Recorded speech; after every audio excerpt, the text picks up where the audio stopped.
Imagine answering a Lonely Hearts ad in the early 1900s. You pack your bags, carry your life savings, and head to Indiana, believing you'll find love, land, and a new future. But instead, you vanish without a trace. Your letters stop. Your family never hears from you again. The woman behind that ad wasn't looking for love, she was looking for prey.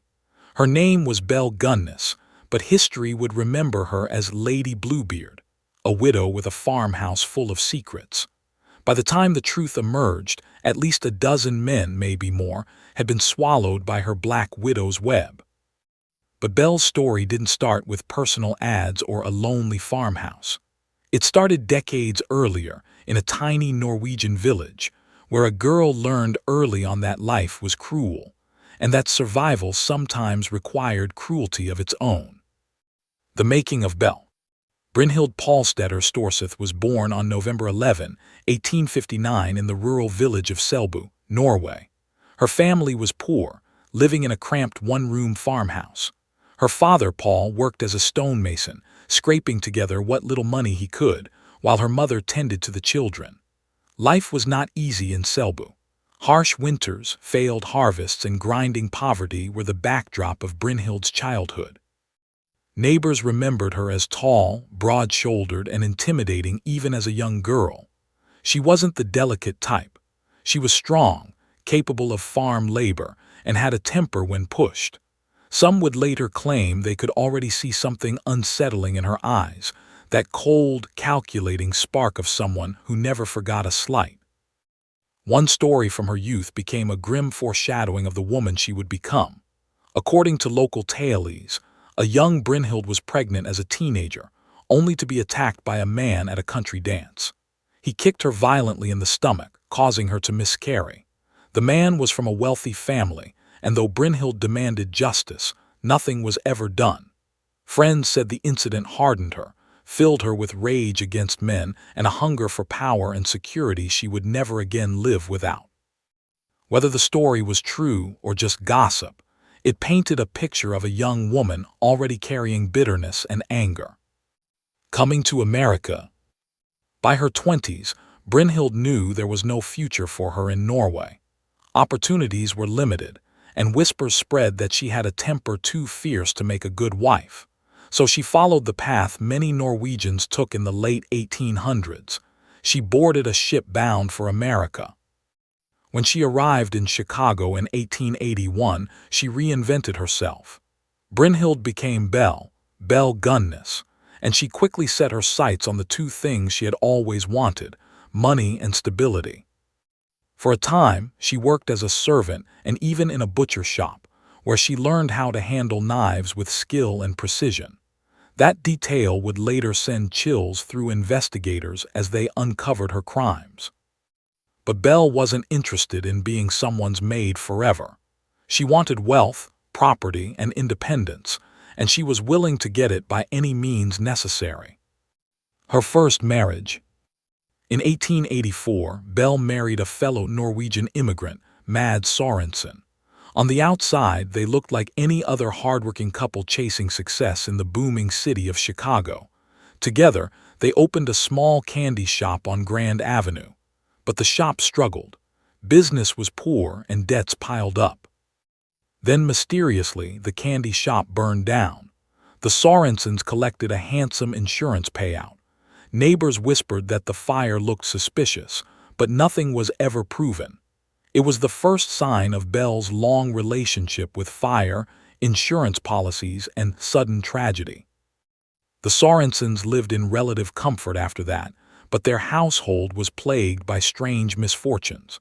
Several of their children died in infancy, supposedly of acute colitis. Symptoms included nausea, fever, and diarrhea, but they were also the same symptoms caused by poisoning. Doctors at the time accepted Belle's explanations. Death in children was tragically common in the 1800s after all. Still, some neighbors were uneasy. One remarked that Belle seemed oddly detached during funerals. Another said she was practical, almost cold, even as she buried child after child. But to outsiders, Belle remained a respectable wife and grieving mother. The convenient death of Mads. On July 30, 1900, tragedy struck again. Belle's husband, Mads, died suddenly. The timing was uncanny. That very day, both of Mads' life insurance policies overlapped. For a single day, the old policy had not yet expired and the new one had already begun. Belle collected a double payout. The cause of death. Belle claimed Mads had suffered from heart problems.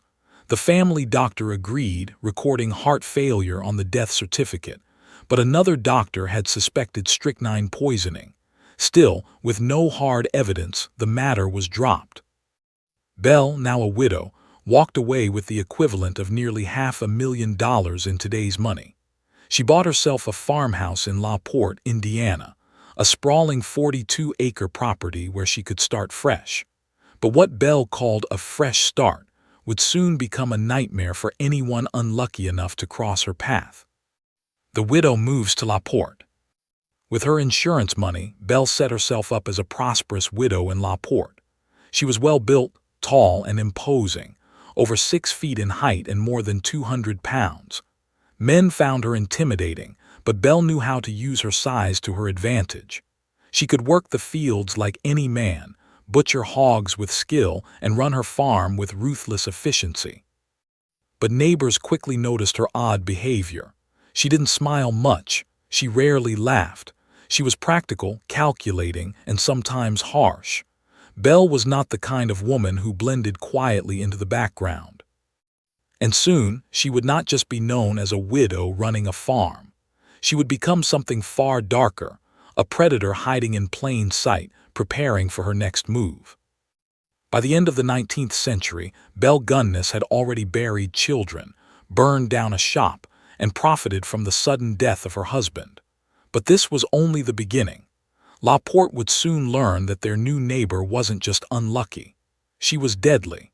Belle Gunness arrived in Porte, Indiana, with money in her pocket and a reputation as a grieving widow.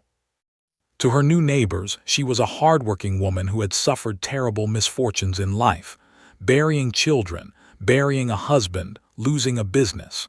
But to Belle, those tragedies were stepping stones. Each death had lined her pockets. Each grave had brought her closer to the wealth and independence she craved. Porte was supposed to be her new beginning. What the town didn't know was that Belle carried death with her like a shadow. A new husband, more misfortune. In 1902, Belle remarried. Her second husband was Peter Gunness, another Norwegian immigrant who had settled in Porte. Peter was a butcher by trade, a solid man who could provide Belle with stability. But almost immediately, tragedy struck. Just 1 week after their wedding, Peter's infant daughter from his previous marriage died while alone with Belle. The child was said to have mysteriously choked. Neighbors were stunned, whispering about Belle's dreadful luck.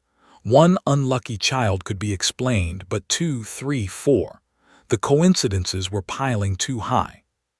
Still, no one accused Belle openly. Death was a common visitor in farming families.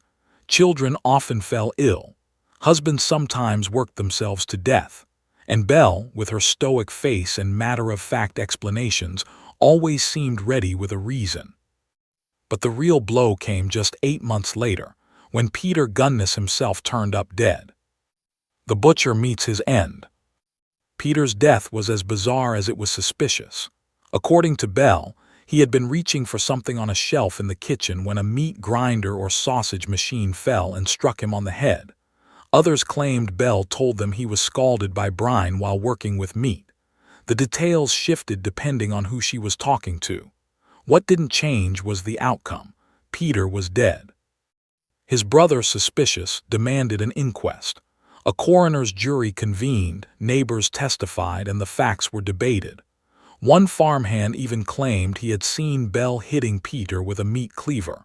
But Belle, calm and confident, insisted it was a tragic accident. The jury, without enough hard evidence, let her go. The case was closed. Belle once again walked away a widow, and once again she collected a sizable insurance payout. The children of the farm. Belle's home, though cursed with death, was never empty. She adopted 3 children over the years, Jenny Olson and 2 others, Myrtle and Lucy. Some say she took them in out of pity, others that she wanted to craft the image of a loving mother. Jenny, the oldest, lived with Belle the longest. At first, she seemed happy in the Gunness household, but as the years passed, she began to speak out. One day, she confided in a friend that her foster mother was not what she seemed. "My mama killed my papa," Jenny whispered, referring to Peter Gunness. When asked what she meant, Jenny clammed up, frightened. Soon after, Jenny vanished. Belle told neighbors she had sent the girl away to a Lutheran college in California. No one ever saw Jenny again. Years later, Jenny's body would be found buried on the Gunness farm. Belle's growing reputation. By now, La Porte residents were beginning to talk more openly about their unusual neighbor. Belle's husband died mysteriously. Children around her seemed cursed. She was always at the insurance office, always profiting from tragedy. But Belle had a way of silencing suspicion. She carried herself with authority. She was tall, towering over most men, broad-shouldered and imposing. Neighbors described her as commanding, a woman who got what she wanted. Few dared to cross her. Besides, Belle was clever. She hosted church socials, baked pies, donated when needed. On the surface, she appeared to be a respectable widow, managing her farm with grit and determination. Underneath, she was already plotting her next move. Turning to lonely hearts.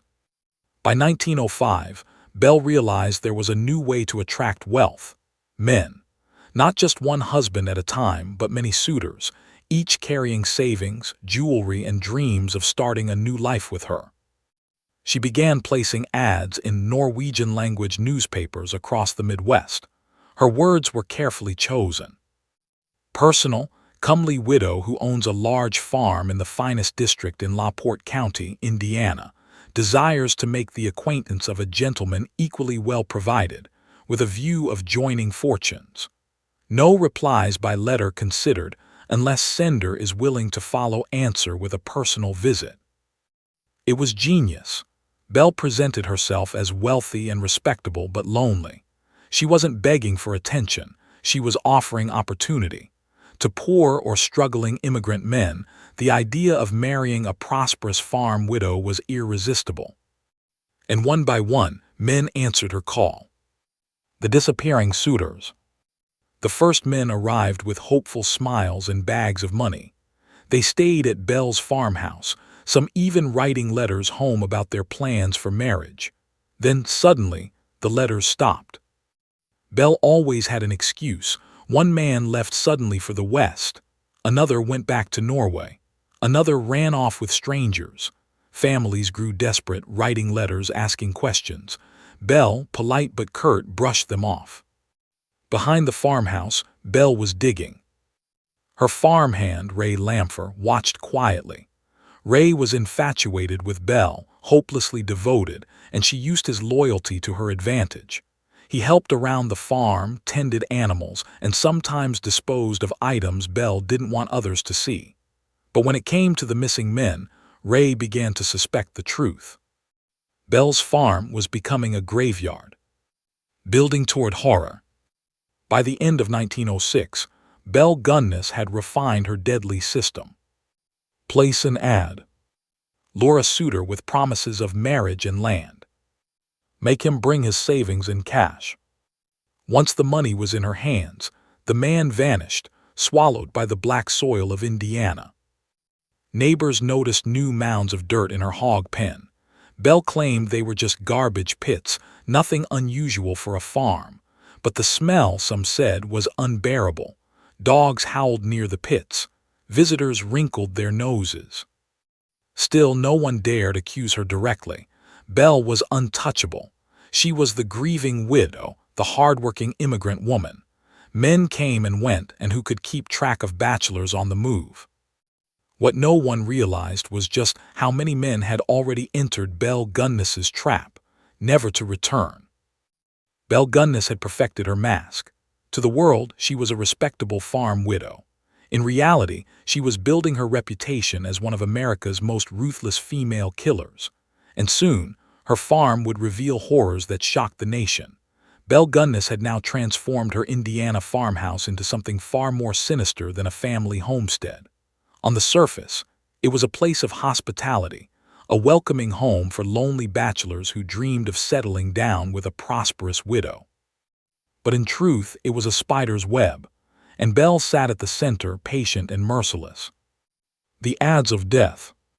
Her ads appeared in Norwegian-language newspapers from Chicago to Minneapolis, written with the practiced hand of someone who knew how to sell a fantasy. Widow who owns a large farm in La Porte, Indiana, wishes to make the acquaintance of a gentleman with means, with a view to joining fortunes. She is a comely woman of wealth and would be a fine housekeeper. Men responded by the dozens. Some were farmers looking for stability. Others were immigrants hopping to marry into property and comfort. Belle knew exactly what they wanted to hear: love, security, and the promise of partnership. But Belle's requests always came with one condition. Before visiting, her suitors were urged to liquidate their savings, sell their belongings, and bring cash. After all, they were starting a new life together. It was perfect. By the time the men arrived, they had no ties left, no money left anywhere except what they carried, and no one nearby who knew them. The first to vanish. One of the earliest known victims was a man named John Moe, a wealthy farmer from Minnesota. He corresponded with Belle, charmed by her letters. She told him to bring his savings, promising they would invest it together. In 1906, John traveled to La Porte carrying more than $1,000, a small fortune at the time. He was never seen again. When his family wrote to Belle, she calmly replied that John had gone west on business. She sounded polite, even helpful, offering no reason for alarm. And since many bachelors were itinerant by nature, his disappearance was dismissed. But John Moe was just the beginning. A farm of secrets. More men came. Each one carried money. Each one believed they were about to marry a wealthy widow, and each one vanished. Neighbors noticed the activity. Strangers would arrive by train, seen carrying large trunks, and head to Belle's farm. Then the trunks would reappear empty, carried back by Belle or her farmhand, Ray Lampher. The men themselves were gone. At night, strange noises drifted from the hog pen. The earth around it was disturbed often, as if Belle were forever burying something. Dogs barked wildly, refusing to go near the pits. But La Porte was a small farming town. People minded their own business. A widow managing her affairs was not unusual. If men were passing through and not staying, well, who could say why? The role of Ray Lampher. Working alongside Belle was her hired hand, Ray Lampher. Ray was smitten with her. He obeyed her commands, worked her farm, and lingered near her like a loyal dog. But Belle didn't love Ray. She used him. He was useful for heavy labor, for disposing of trunks, for digging holes. Whenever he pressed her for affection, she pushed him away. Ray grew jealous of the men who arrived. He watched them eat at Belle's table, saw them smile at her, and then noticed how quickly they disappeared. At first, he told himself she was just dismissing them, but deep down, he knew something darker was happening. Ray himself became a liability, too needy, too unstable, too close to the truth. Belle began to see him as both a tool and a threat. The family started asking questions. By 1907, the pattern was too obvious to ignore. Letters from desperate families began arriving at Belle's farm. Where was their brother, their son, their father? Each had left home with excitement, telling them about the widow in Indiana. Each had written one or two cheerful letters from La Porte. And then nothing. Belle replied politely, but vaguely. She claimed the men had moved on, gone west, or decided not to marry after all. Her words carried just enough plausibility to quiet suspicion. But some families pressed harder. One brother even traveled to La Porte himself, demanding answers. Belle smiled sweetly, told him she had no idea where his kin had gone and sent him away. He left frustrated but without evidence. Behind her farmhouse, the ground told a different story. The hog pen was filling with bones. A house of horror in the making. By now, Belle's farm was notorious for visitors who never returned. Locals joked nervously about it. Some called her the Black Widow of La Porte. Others said she was just unlucky in love, that men were fickle and had abandoned her. But whispers began to spread. Some neighbors claimed they saw Belle late at night, carrying heavy sacks to the hog pen. Others said they smelled something foul drifting across the fields. Still, no lawman stepped in. There was no proof, only gossip. And Belle remained outwardly respectable, attending church socials, smiling at her neighbors, baking pies for community events. The mask held firm. Belle's cold-blooded pattern. Each suitor's fate followed a chillingly familiar script. Correspondence, Belle wooed them with warm letters, urging them to bring money. Arrival, the man appeared in town with a trunk of belongings and cash. The last letter, families received 1 or 2 hopeful letters. Silence, all communication ceased. Excuses, Belle wrote vague explanations, always convincing enough. And with each victim, Belle grew bolder. Ray's growing jealousy. As Belle entertained more suitors, Ray Lamfer's jealousy reached a breaking point. He wanted her for himself, but she brushed him aside. He confronted her about the men who disappeared, but Belle silenced him with threats. At times, Ray seemed ready to expose her.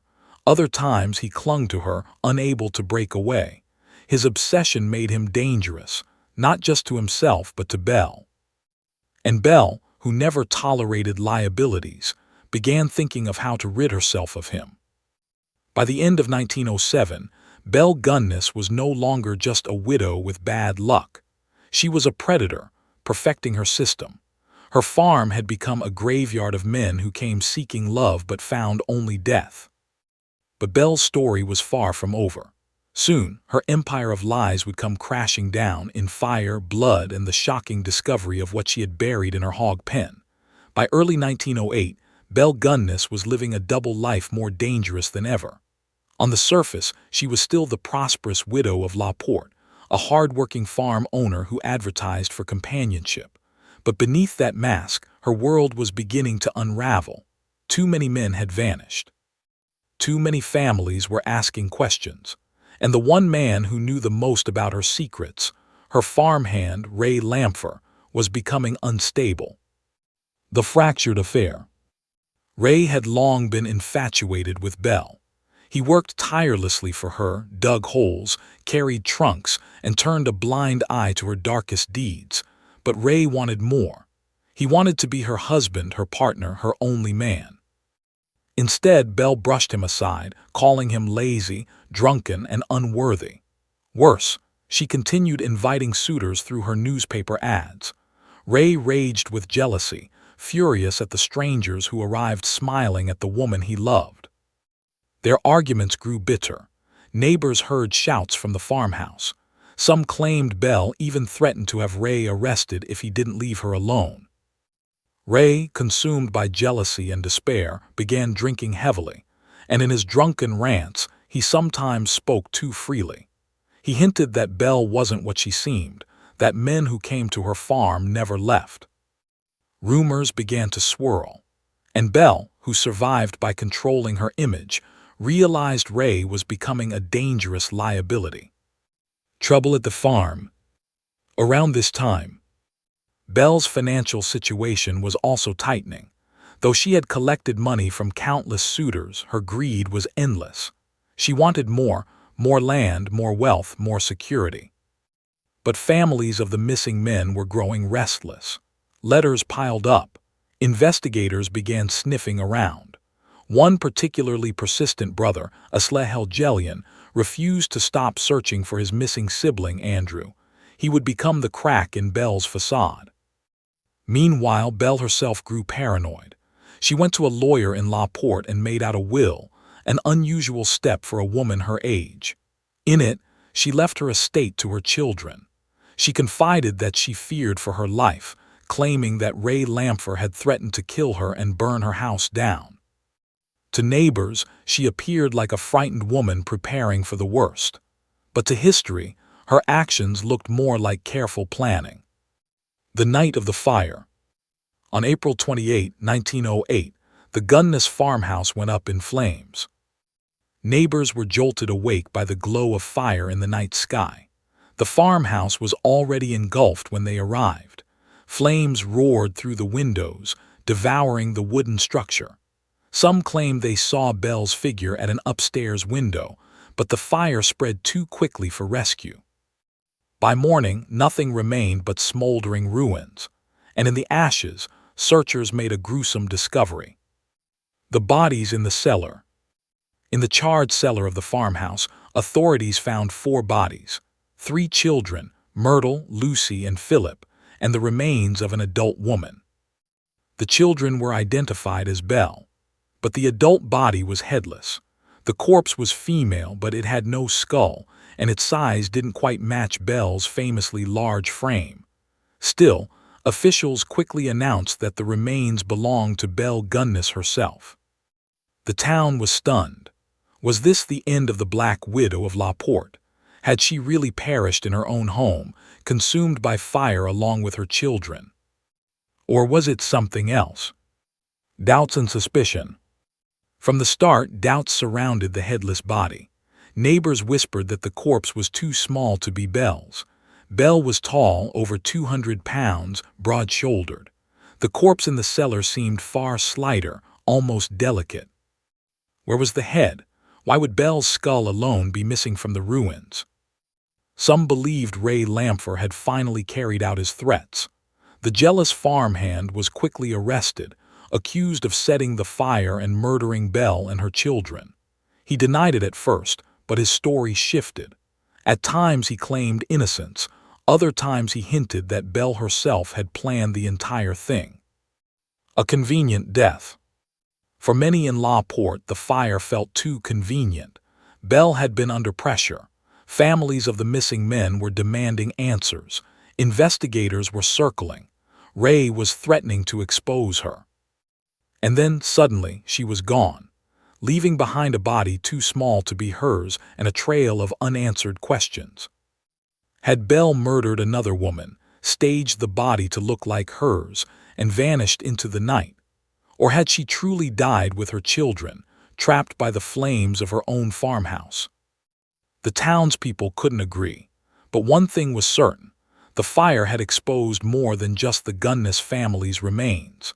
Because in the days that followed, investigators began digging around her property, and what they uncovered turned Belle Gunness from a suspected murderer into one of history's most terrifying killers. By the end of April 1908, La Porte had gone from a quiet farming town to the center of America's most shocking mystery. The Black Widow was either dead or had pulled off the greatest escape in true crime history.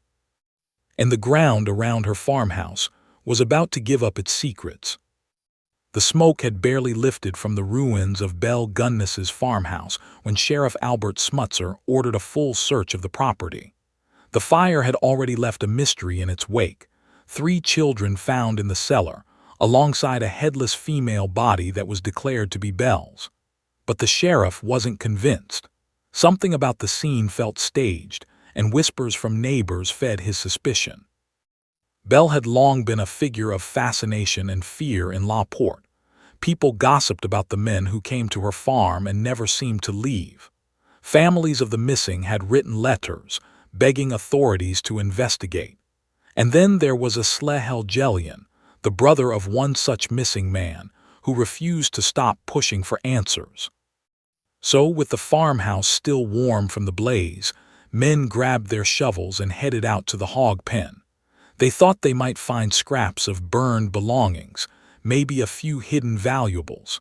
None of them were prepared for what the earth would give up. The first unearthing. On May 5, 1908, just a week after the fire, a farmhand struck something unusual in the soil near the pigsty. At first, he thought it was just a rock or animal bone. But when he cleared away the dirt, burlap and rotted cloth appeared. The men dug carefully, and soon, the unmistakable outline of a human body emerged. The corpse was dismembered, wrapped crudely, and buried shallowly in the muck. Its head was missing, the hands gone, and the torso had been hacked into pieces. The stench was overwhelming. When the sheriff confirmed it was a human body, the crowd of onlookers gasped. Some women screamed and fainted. The men dropped their hats to their chests. La Porte's worst rumors had been true. Belle Gunness's farm was no ordinary homestead. It was a burial ground.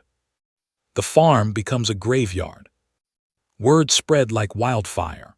By the following morning, hundreds of people crowded around the farm, peering over fences, climbing onto wagons, and pushing for a view. Vendors arrived selling peanuts and lemonade as though it were a circus. Reporters poured in from Chicago, Indianapolis, even New York. Sketch artists drew every grim scene. And still the digging continued. Soon after the first body was uncovered, another was found just a few feet away. Then another, and another. Each discovery was more gruesome than the last. Some were nothing more than skeletons. Others still had bits of flesh clinging to bone. Some were wrapped in canvas, others naked, dumped like garbage. The bodies had all been treated in a similar way. Bludgeoned, poisoned, sometimes dismembered, and then buried in the pig pen or nearby orchard. The tally grew quickly. By the end of the first week, investigators had exhumed at least a dozen remains, and they were only just beginning. Families in mourning. As bodies emerged, families of the missing rushed to La Porte. Among them was Asle Helgelian, the Norwegian farmer who had been searching for his brother Andrew for months. Andrew had answered one of Belle's Lonely Hearts ads, lured by promises of farmland, companionship, and a prosperous future. He had traveled to La Porte with his savings, nearly $3,000 in cash. After that, he vanished. Asle had written Belle repeatedly asking where Andrew was. She gave vague replies. "Your brother has gone to Chicago. He left suddenly." But Asle knew something was wrong. When the farmhouse burned down, he wasted no time in heading to La Porte. At the farm, investigators handed Asle a small, mud-covered object. It was a gold watch. Asle turned it over and his face fell. It was Andrew. Days later, Andrew's mutilated body was confirmed among those exhumed. Asle's grief was bottomless, but his persistence had forced the truth into the light. Without his stubborn questioning, Belle's farm might never have been searched at all. He wasn't alone in his sorrow. All around the farm, grieving relatives identified watches, buttons, rings, and shoes. Each recognition was a dagger to the heart. Each object tied another vanished man to Belle's cursed land. Jenny Olsen's fate. Among the discoveries was a body that chilled the entire town, that of 16-year-old Jenny Olsen, Belle's foster daughter. Years earlier, Belle had told neighbors that Jenny had gone away to school.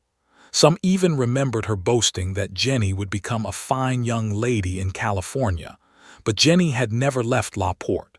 She had been murdered, just like the men, and buried on the farm. Jenny's fate proved that Belle's cruelty had no limits. She wasn't just a swindler or a cold-blooded opportunist. She was capable of killing her own foster child, perhaps because Jenny knew too much, or simply because she had become inconvenient. For many townspeople, Jenny's death was the final nail in Belle's image.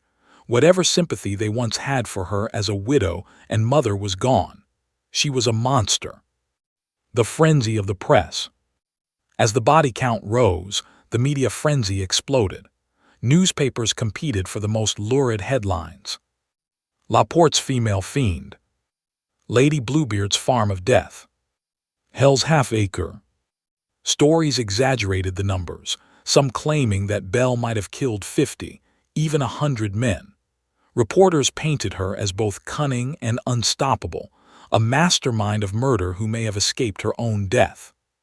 Cartoons depicted Belle with fangs, clutching men like dolls. Articles described her as a giantess, with superhuman strength and a bottomless appetite for blood. And in a strange twist, the gruesome spectacle drew crowds of tourists. Trains brought visitors from across the Midwest who paid to stroll the farm, buy postcards, and point at the pigpen where so many men had been buried. It was true crime turned entertainment, decades before the phrase even existed. Counting the dead. By the time the digging ended, estimates of Belle's victims ranged from 14 to over 40. The bodies included bachelors, widowers, farmers, and laborers, men from all over America who had answered her advertisements.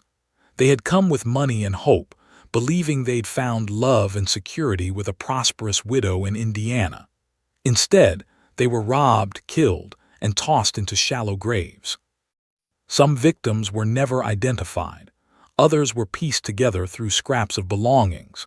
The sheer scale of the killings horrified even hardened investigators. And yet, for all the death and destruction, the central mystery remained. Was Belle Gunness herself truly dead? A convenient fire. Many in La Porte doubted it. The headless body found in the cellar was suspiciously small compared to Belle's tall, broad-shouldered frame. Belle had weighed over 200 pounds, but the corpse was much lighter. Some speculated that Belle had murdered another woman, decapitated her, and planted the body in the fire to stage her own death. After all, she had been making preparations, drawing up a will, telling people she feared for her life. It all looked like a carefully orchestrated performance. Others believed Ray Lumpke, Belle's farmhand and former lover, had finally snapped. He had been arrested and accused of arson, murder, and conspiracy. But his story kept changing. At times he claimed Belle was dead, at others he insisted she had fled. The only certainty was that Belle Gunness had left behind a trail of horror, unlike anything America had ever seen. Hell's Half-Acre. By mid-May 1908, the Gunness farm had become infamous worldwide. It was no longer a quiet piece of Indiana farmland. It was Hell's Half-Acre, a symbol of betrayal, greed, and murder. The graves had been dug, the bodies counted, and the families shattered.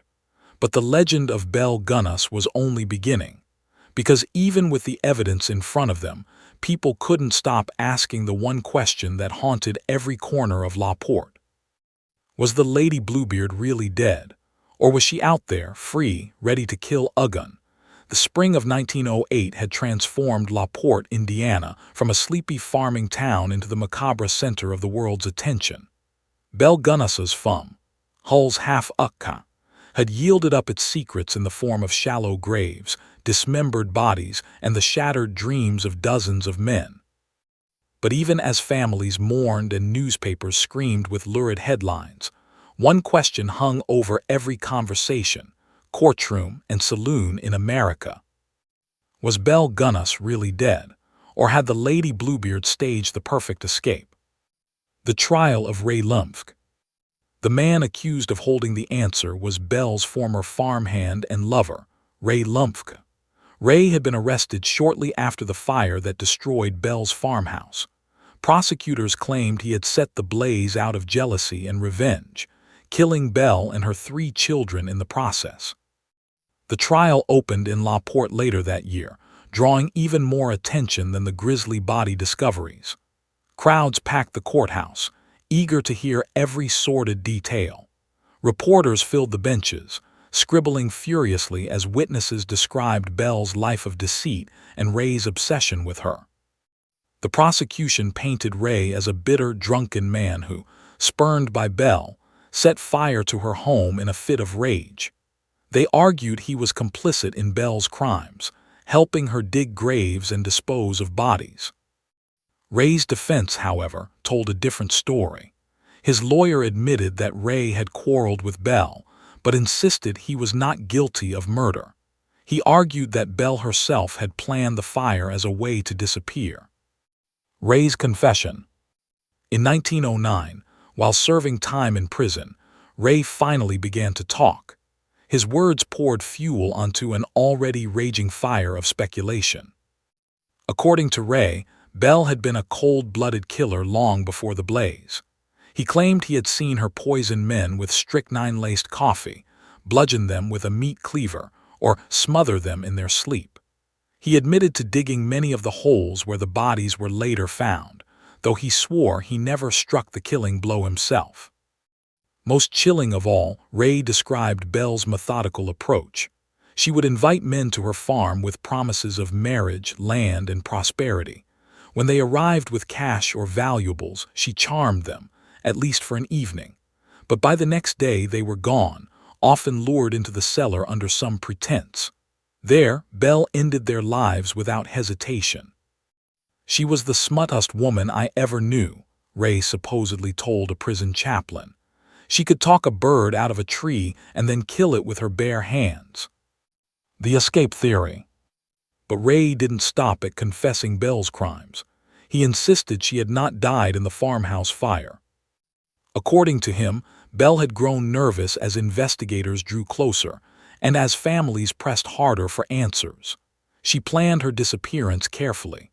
Ray claimed she had drugged another woman, murdered her, and planted the body in the cellar as her stand-in. The missing head, Ray explained, was no accident. It was Belle's way of preventing identification. Once the fire consumed the farmhouse, she slipped away under cover of night, leaving behind her children, her farm, and her crimes. "She ain't dead," Ray told anyone who would listen. "She got away." Suttings of Belle. Ray's claims gained traction as rumors of Belle Suttings began to pour in. In Chicago, a shopkeeper swore he had seen a tall, broad woman matching Belle's description just weeks after the fire. In Mississippi, a drifter reported being offered poisoned coffee by a heavy-set woman who vanished the next day. In Los Angeles, a housekeeper claimed her employer resembled Belle and abruptly left town when reporters came asking questions. Each sighting was unconfirmed, but the stories kept coming. Belle became a legend not just of Indiana, but of the entire country, a phantom killer who might still be alive, lurking in plain sight. Some even speculated she had returned to Norway under a new identity. Others believed she had rummaried, hiding in some small town where no one knew her past. The truth was never proven. The numbers game. Even as debates raged over Belle's fate, historians and investigators tried to calculate her death toll. Some counted 14 victims. Others believed the number was closer to 40. Still others, noting the gaps in records and the unidentifiable remains, argued she might have killed more than 50. If true, that would make Belle Gunness one of the most prolific female serial killers in history. Her motives were clear: greed, power, and control. But what set her apart was the sheer scale and cold-blooded calculation of her crimes. Unlike many killers driven by rage or compulsion, Belle treated murder like a business transaction. She placed ads, courted victims, cashed in their wealth, and discarded them without remorse. The death of Ray Lumpf. In 1909, Ray Lumpf had died in prison of tuberculosis. Before his death, he supposedly gave one final statement to a minister. In it, he repeated his claims. Belle had killed dozens, she had planned the fire, and she had escaped. "Belle is still alive," he said with certainty. "She's out there somewhere, she'll never be caught." Whether Ray spoke the truth or simply sought to stir chaos, one last time remains a mystery. But his words ensured that Belle's legend would never die with him. The legend of Lady Bluebeard. As years passed, Belle Gunness's story transformed from scandal into folklore. She was remembered not just as a murderer, but as a symbol of betrayal and deceit. In the Midwest, parents warned children of Belle the Butcher, who lured men to their doom. Newspapers continued to print alleged suttings well into the 1930s. True crime writers dubbed her the Lady Bluebeard, comparing her to the French facile killer who married and murdered multiple wives. Some insisted she had perished in the farmhouse fire, finally consumed by the flames of her own sins. Others swore she had vanished into history, perhaps still killing, her name changed, her crimes forgotten. An unfinished story. What made Belle Gunness truly terrifying wasn't just the bodies buried on her farm. It was the uncertainty.